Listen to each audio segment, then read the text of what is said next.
Picture this. A quiet woman in a simple white dress walks into the Royal Gambit Chess Club, where the reigning champion, Victor Sterling, sees her as an easy target for his next big win. But what happens next will leave everyone in shock. Grace Sullivan, once a chess prodigy who left the spotlight behind, is about to turn Victor's world upside down. With every move she makes, the club's elite members realize they've seriously underestimated her. What's her secret, and how will she teach them all a lesson in true mastery? Stay tuned.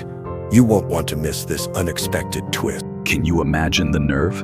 A woman in a plain white dress, so unassuming, steps into the Grand Royal Gambit Chess Club on Fifth Avenue, and every head turns with judgmental stares. Victor Sterling, the club's smug champion, spots her and thinks, "Here's my evening's entertainment." He challenges her to a chess match, fully intending to crush her for a cheap laugh.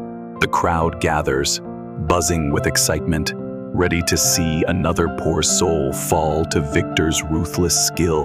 But oh, how wrong they are. When Grace Sullivan moves her first piece, Victor's cocky grin vanishes. With every precise, calculated move, she tears apart his defenses, revealing a mind so brilliant it stuns the room. Who could have guessed? The woman they sneered at, mocked for her simplicity, was once a chess prodigy who turned her back on fame. Now, Grace is about to teach these elitists a lesson they'll never forget. True mastery doesn't need flash or status, it shines in the quietest moments. The Royal Gambit Chess Club stands like a fortress of snobbery, its marble steps and carved wooden doors screaming wealth and intimidation. Inside, it's all polished mahogany furniture, glittering crystal chandeliers, and the heavy scent of overpriced cologne, an exclusive vibe unchanged since 1920. On this chilly Wednesday evening, the club hums with its usual swagger, men in sharp suits and women in dazzling designer dresses slide chess pieces across boards with the grace of royalty. Their whispers low and refined, Victor Sterling lounges at his favorite table, his pale blue eyes scanning the room like he owns it. At 42, he's the club's unchallenged king, defending his title with a lion's ferocity, his salt and pepper hair, crisp navy suit, and those flashy platinum chess night cufflinks scream privilege. Another dull night. He groans to his buddy Charles Westwood, who's hovering nearby. "No one here's worth my time," Charles laughs. "What? Have you outplayed everyone already?" Victor smirks, but his eyes are cold. "Maybe I have." Then, boom, the club's massive doors swing open, and a harsh streetlight cuts through the dim glow. In walks a woman who looks like she wandered into the wrong universe. Grace Sullivan stops just inside, her hazel eyes soaking in the scene. At 35, she carries a quiet confidence that doesn't need proving. Her simple white dress, tied with a worn leather belt, stands out like a beacon against the club's extravagance. Her brown hair's tucked into a neat bun, practical, not a hair out of place, but none of that high-maintenance polish the other women flaunt. "Can I help you?" the receptionist asks, her tone dripping with the assumption Grace took a wrong turn. "I'm here for Joseph Matthews," Grace says, her voice calm and steady. "He told me to meet him at 8. The receptionist's brows shoot up. "Dr. Matthews is delayed at the university. You can wait, but..." She eyes Grace's outfit, her disdain barely hidden. "Thanks. I'll wait," Grace replies, brushing past the desk, ignoring the curious stares trailing her.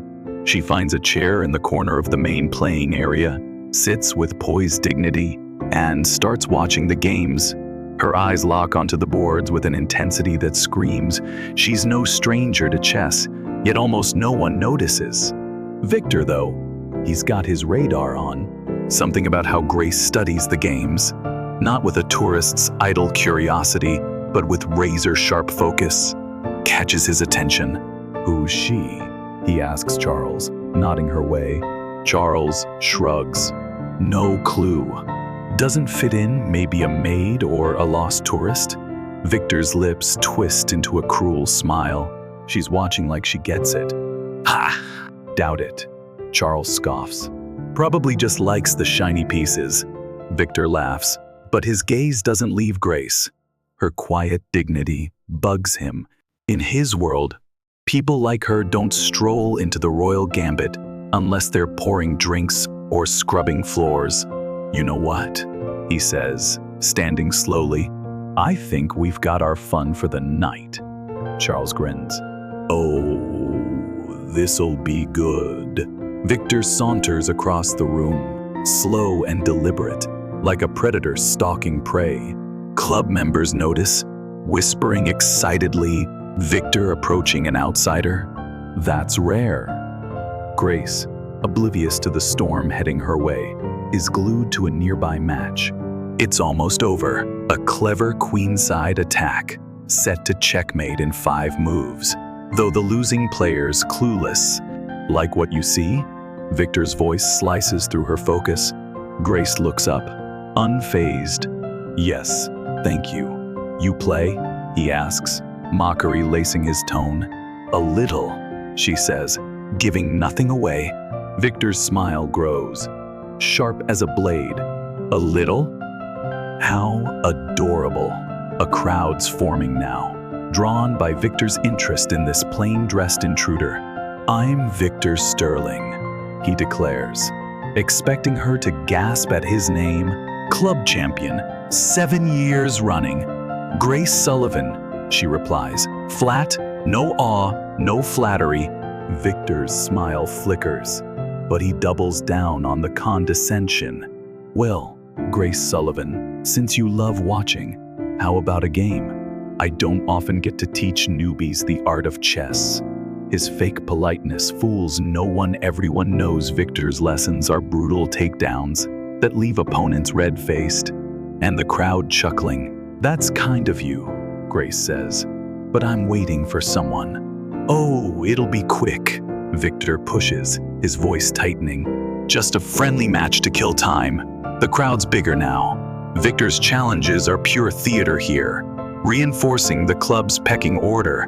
Grace scans the room, catching the receptionist's amused smirk and the members abandoning their games to watch the show. I'd rather not, she says firmly. Victor's face darkens. What, scared of a little chess? You said you play. I said I play a little, Grace corrects. Big difference. A soft laugh ripples through the crowd, and Victor's jaw clenches. One game, he insists, unless you think our club's too good for you. His sarcasm stings. Grace sighs, seeing she's trapped, keep refusing, and it's a bigger scene. Fine, Mr. Sterling. One game. Victor's grin is back, triumphant, as he gestures to a table in the room's center. Perfect. Let's do this. As Grace follows, the doors burst open again. Dr. Joseph Matthews, a kind-eyed man in his 70s with wire-rimmed glasses, hurries in and freezes, taking in the scene. Grace, he calls, rushing over. I see you've met some folks. Grace's face lights up with warmth. Yeah, Mr. Sterling challenged me to a game while I waited. Joseph's eyes widen, flicking between her and Victor. Did he now? There's worry in his voice, but also a spark of excitement.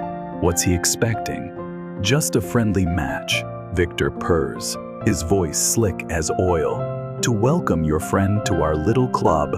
Oh, how smug he sounds. Joseph hesitates, his kind eyes narrowing just a fraction. Is he worried? Well, this oughta be something, he says slowly, turning to Grace. You sure you're up for it, Grace?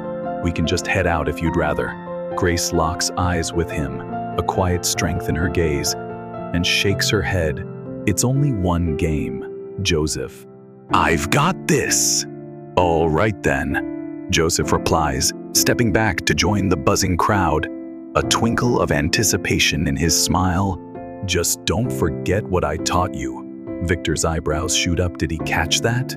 Something's off, but he keeps his mouth shut, leading Grace to the table like he's escorting her to her doom. The chess table gleams under a dazzling crystal chandelier, its marble surface practically glowing. The pieces, carved from creamy alabaster and jet black onyx, stand like tiny soldiers, ready for war. Victor sweeps his hand toward the white pieces with a mocking flourish. "Ladies first," he says, dripping with fake chivalry. Grace sits, calm as a summer breeze, adjusting her chair with care. Her fingers brush the white king, lingering on its smooth edges. Wait, is that a spark of recognition in her touch? Joseph notices, his lips twitching. The crowd's huge now. Nearly every soul in the club, cramming around the table.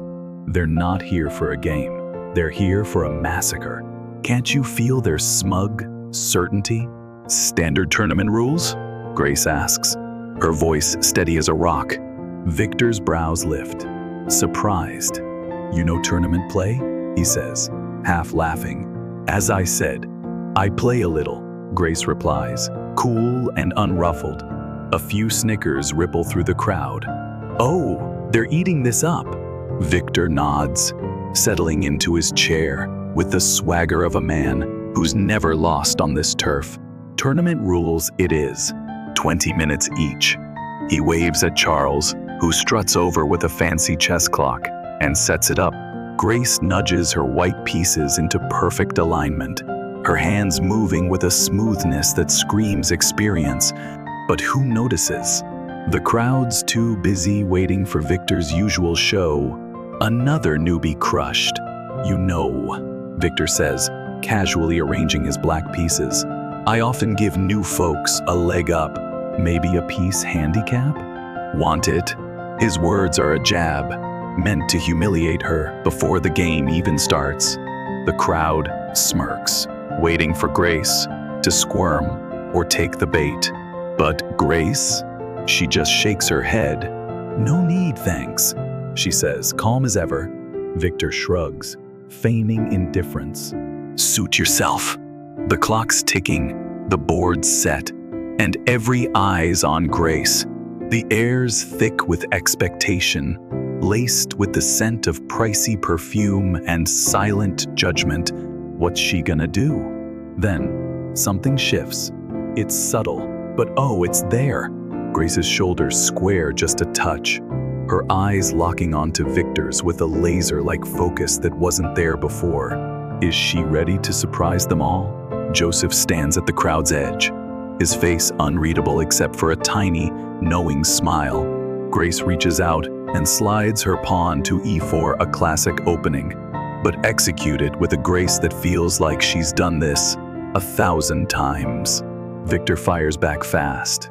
Knight to f6, bold and aggressive. Grace pauses, studying the board. The crowd's already fidgeting bored, thinking this'll be over quick.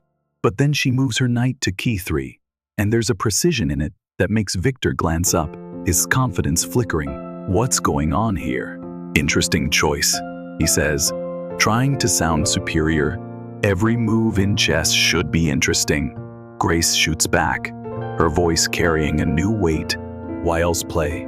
Victor's eyes narrow. Did she just challenge him? He pushes his pawn to e5, aiming to dominate the center.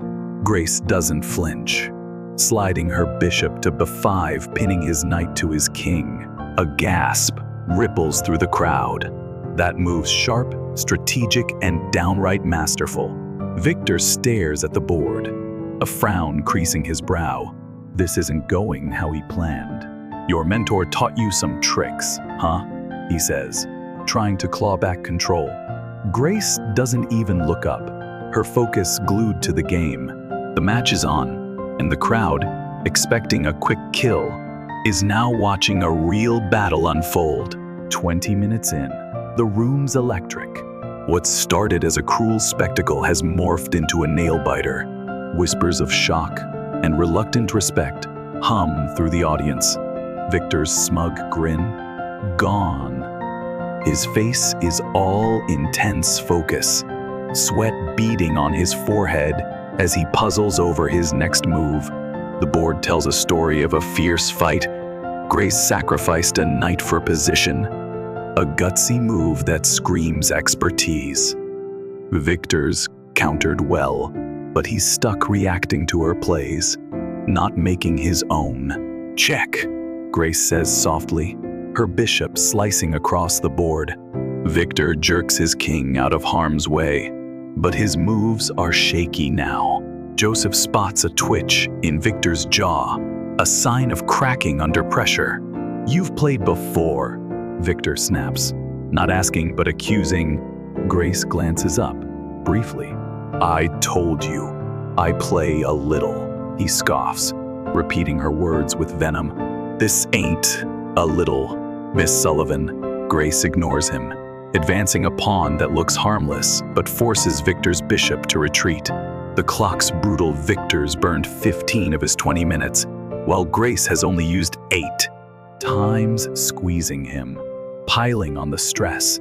Charles leans to another member, whispering, "Where'd she learn to play like that?" The question spreads like wildfire. Joseph stands, arms crossed, a sly smile creeping across his face. The club president sidles up, brows raised, and Joseph just shrugs. Some folks are born for this, he says, loud enough to turn heads. Victor's next move screams frustration, an aggressive push that leaves a gap in his defense. Grace sees it instantly, her face a mask of calm as she slides her rook into a deadly spot. Check, she says again. Victor saves his king, but it's costly, his position's crumbling. 3 moves later, he's frozen, staring at the board in disbelief. His king's cornered. No escape. Checkmate, Grace says, her voice soft but final. The room goes dead silent, the crowd's breath caught in their throats. Victor Sterling, 7-time champ, beaten in 27 moves by a nobody in a simple white dress with a worn leather belt? Impossible. The silence is heavy, broken only by the faint clink of Grace resetting her pieces, calm as if she didn't just flip their world upside down. That was, Victor stammered, his voice shaky, almost lost in the stunned silence of the Royal Gambit Chess Club. Completely unexpected. Grace looked up, her hazel eyes locking onto his with a calm intensity that made the room feel smaller. Would you like another game, Mr. Sterling? Isn't it tradition to offer congratulations and ask for a rematch after a loss? Her words, so poised, so confident, yet free of spite, sent a shockwave through the crowd. Some gasped, their hands flying to their mouths. Others exchanged wide-eyed looks, barely believing what they'd just witnessed. A few, especially those who'd suffered Victor's smug arrogance before, hid sly smiles behind their hands. Can you imagine the nerve of this woman, turning the tables on the club's king? Victor's face flushed, a deep crimson, his perfect composure crumbling. He glanced around, suddenly aware that every eye was on him not as the victorious champion, but as the one who'd been outplayed. The hunter had become the prey, the showman now the spectacle. Yes, of course, he managed, straightening his navy suit jacket, trying to claw back some dignity.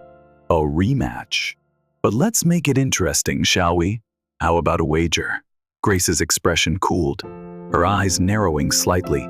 I don't play for money, Mr. Sterling. Not money, he said quickly, waving his hand as if the idea was beneath him. Information. If I win, you tell us who you really are and where you learned to play like that.